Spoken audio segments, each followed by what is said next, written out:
मांगतानी दान एगो जान के सवाल बा, जिंदगी या मौत से जुझतिए गुलाल बा। बांटने के काम एह में देर न लगाई जा,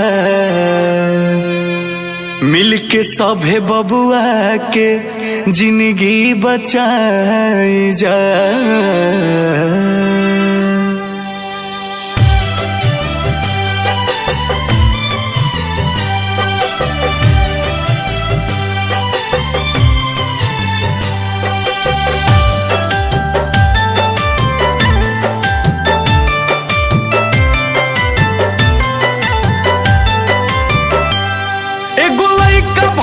संकट में आज बाट हो, आगे आवो धर्म के काज बाट हो।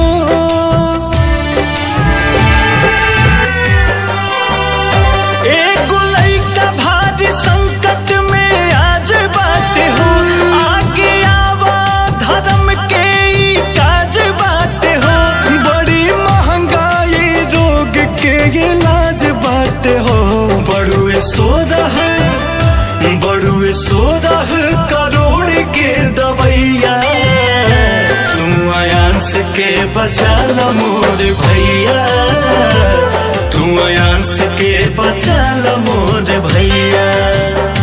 बड़ी आइल बा कठिन समैया, तू आयांस के बचा ल मोर भैया, तू आयांस के बचा ल मोर भैया।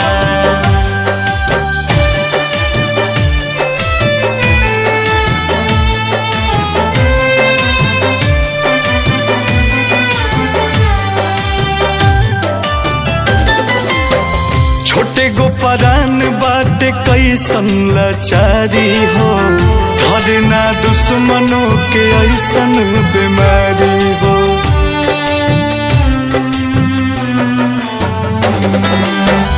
एही रे दुखवा में सब कर जरूरत बा, तबे नु जाई विपत्तिया भारी हो।